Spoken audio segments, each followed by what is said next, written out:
Olá pessoal, hoje no curso Informativos em Questões veremos um tema de responsabilidade civil, o dano moral. Primeiramente, vamos conceituar o dano moral.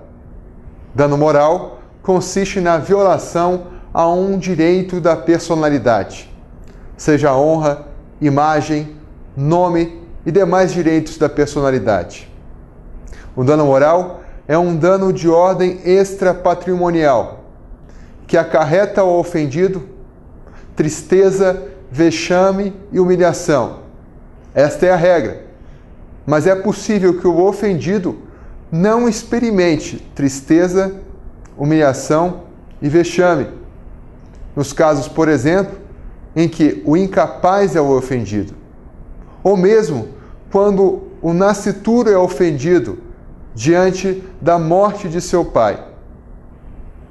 É possível que o nascituro tenha que ser ressarcido em razão da existência do dano moral. O nascituro, apesar de ainda não ser pessoa, não ter aptidão para adquirir direitos e contrair obrigação, deve ser ressarcido diante da lesão a um direito da personalidade. Então, concluímos que vexame, tristeza e humilhação é uma consequência da violação a um direito da personalidade, é uma consequência do dano moral. Esses elementos não integram a definição do dano moral. E quais são os objetivos da indenização em razão do dano moral? A indenização visa compensar o autor de forma a atenuar as consequências gravosas em razão do dano moral. Não se trata de precificação dos direitos da personalidade. Então, não significa precificar a dor, mas a reclamação de um meio para compensar as consequências danosas em razão do dano moral. A finalidade precípua do ressarcimento dos danos não é punir. Essa é a terceira observação. A finalidade do ressarcimento não é punir o agente, mas recompor o patrimônio do lesado. Próxima observação, com relação aos bens lesados. Conforme o artigo 5º, inciso 5, o direito de resposta deve ser proporcional ao agravo, além de indenização por dano material, moral ou à imagem. Conforme o inciso 5 do artigo 5º da Constituição Federal, não há dúvidas, é possível a acumulação de danos materiais e danos morais. É possível a acumulação de pedidos de indenização em razão de dano material e dano moral, ainda que seja resultante de um mesmo fato gerador. Então, o mesmo fato pode gerar tanto o dano material como o dano moral, conforme anunciado número 37 do Superior Tribunal de Justiça. Percebe-se a possibilidade de cumulação do dano moral com o dano material que são compatíveis, ainda que reflexos de um mesmo fato gerador. Outra observação. O artigo 1º, inciso 3, estabelece como fundamento do Estado Democrático de Direito a dignidade da pessoa humana. Então, a ordem jurídica estabelece como primazia a dignidade da pessoa humana. Então, o dano moral deve ser ressarcido em razão diante da violação a um direito da personalidade.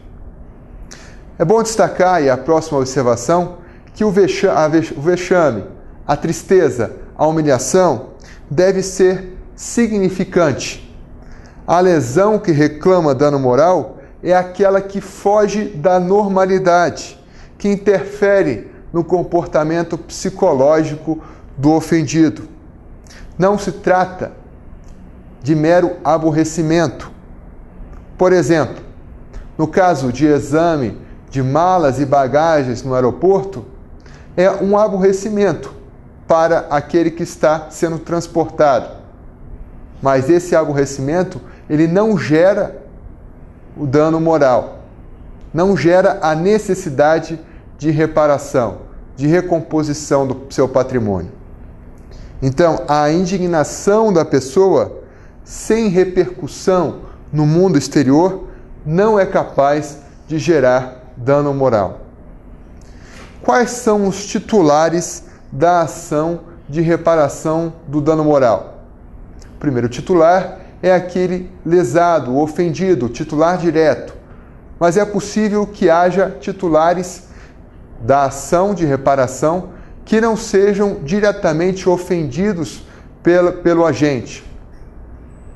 Por exemplo, no caso do falecimento de um filho, os pais são titulares de ação da reparação em razão do dano moral com a morte do filho. Essa ação é promovida em face do ofensor. Além do próprio ofendido, o ofendido direto, poderão reclamar os herdeiros, os cônjuges, parentes e demais membros da família. É bom destacar, e outra observação, que o direito do ofendido, dos demais ofendidos, dos ofendidos indiretos, são direitos autônomos. Por exemplo, com o falecimento de um homem que é ao mesmo tempo pai e marido, o filho, ele tem um direito autônomo de ser ressarcido e a esposa também tem o direito de ser ressarcida, em razão da morte do sujeito. São direitos autônomos, a plena autonomia do direito de cada lesado. Outra observação, é sabido que a pessoa jurídica possui direitos da personalidade, naquilo que é compatível. Então, a pessoa jurídica, ela pode sofrer dano moral, por exemplo, diante da violação à sua honra objetiva, diante da violação ao direito da personalidade do nome, direito de crédito. Então, pessoa jurídica também pode ser titular desse direito da indenização em razão do dano moral. Ela pode sofrer dano moral. Outra observação, também muito importante, é que é possível a transmissão do direito à reparação do dano moral. É bom destacar que direitos da personalidade são intransmissíveis e imprescritíveis. Não é possível uma parte ceder o direito de personalidade a outra parte. Mas a ação de reparação em razão do dano moral, ela é transmissível. Conforme a orientação do Superior Tribunal de Justiça, a ação de reparação do dano moral é direito material, direito de ordem patrimonial. Então, um lesado que ingressa com uma ação de reparação por dano moral, ele pode ser substituído, por exemplo, por seu espólio, sem que isso caracterize, desnature a característica do direito da personalidade de ser intransmissível, conforme o artigo 943 do Código Civil. Também se destaca que o direito da personalidade é imprescritível, mas a pretensão do ofendido para a reparação em razão do dano moral, essa pretensão, ela pode se extinguir pelo decurso do tempo. Então, as características dos direitos da personalidade não se confundem com as características da ação de reparação do dano moral. Outra observação, a prova do dano moral, via de regra, dispensa a prova. Aquele ofendido que sofre o dano moral, ele não deve, via de regra, ele não tem esse ônus de provar a existência do dano moral. Não tem um ônus de provar que sofreu o dano moral.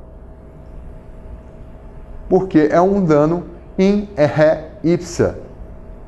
Então, diante da morte de um filho, os pais têm o direito de serem ressarcidos. Eles não devem provar que ocorreu dano moral diante da morte de um filho. Se trata de um dano in re ipsa. A presunção absoluta, salvo nos casos como o do inadimplemento contratual. Outra observação com relação à quantificação do dano moral. O ressarcimento do dano patrimonial procura colocar a vítima no estado anterior à lesão, recompondo o patrimônio do ofendido. Já a reparação do dano moral objetiva apenas a compensação. Diante desse fato, procurou-se estabelecer quais são os critérios para quantificar o dano moral. É certo que o ordenamento jurídico brasileiro não comporta o critério de tarifação do dano moral, aquele critério estabelecido para todos os casos, em que lista quais são os casos de ocorrência de dano moral e quanto que deve ser indenizado. Esse critério, ele não é compatível com o ordenamento jurídico brasileiro. É necessário verificar a ocorrência do dano moral e a sua quantificação no caso concreto, de acordo com alguns critérios estabelecidos pelo juiz e no caso concreto, conforme arbitramento do juiz. Alguns dos critérios são os seguintes: situação econômica do lesado, intensidade do sofrimento, gravidade, natureza e repercussão da ofensa, grau de culpa e situação econômica do ofensor, e circunstâncias que envolveram os fatos. É bom destacar ainda que a indenização não pode ser tamanha que promova o enriquecimento ilícito e também não pode ser tão diminuta que seja insignificante. O quanto indenizatório não pode ir além da extensão do dano. Outra observação: o ordenamento jurídico brasileiro não comporta a figura das punitive damages do direito norte-americano. A indenização, ela não tem fim imediato punir o ofensor. Pelo contrário, a indenização deve buscar o ressarcimento, a recomposição, a composição do ofendido. Então, o quanto indenizatório não pode ir além da extensão do dano. Essas são as observações sobre o tema dano moral. Obrigado e até a próxima.